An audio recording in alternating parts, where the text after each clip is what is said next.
अगर खुदा न खास्ता आप पानी के अंदर गिर गए हैं तो भाई पानी के ऊपर लेट जाएँ, एकदम से जो है ना ऐसे लेट जाए। ये मेरे आपको हाथ भी नज़र आ रहे हैं और पाँव भी नज़र आ रहे हैं। ये देखें, पानी के ऊपर ऐसे पड़ा हूँ जैसे बेड के ऊपर पड़े होते हैं। अगर खुदा न खास्ता आप गिर गए हैं तो भाई अपने आप को पानी के ऊपर गिराएंगे तो आपका वजन सारा पानी खुद उठा लेता है, क्योंकि इंसान के फेफड़ों में ऑलरेडी इतनी हवा मौजूद है कि इंसान पानी के अंदर डूब नहीं सकता। तो इसलिए हवा की वजह से आप पानी के ऊपर ऐसे पड़े होंगे जैसे बेड के ऊपर पड़े होते हैं। ये देखें, सिंपल है, मैंने कोई हवा नहीं भरी हुई। ये देखें, ये कोई हवा नहीं है, ऐसे पड़ा हूँ जैसे बेड के ऊपर पड़े होते हैं।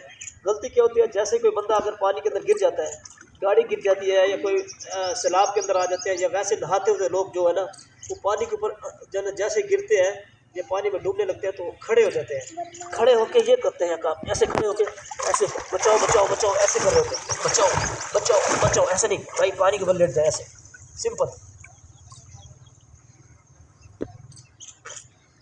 ठीक है, ये देखें सिंपल लेटा हुआ, ये पूरा पूरा दिन कहेगा तो पड़ा रहोगा, पूरा दिन पड़ा रहोगा, कोई मसला नहीं है इसमें। इजी होके आप लेटे रहे पानी को पूरा पूरा दिन पड़ा रहेगा। ये देखो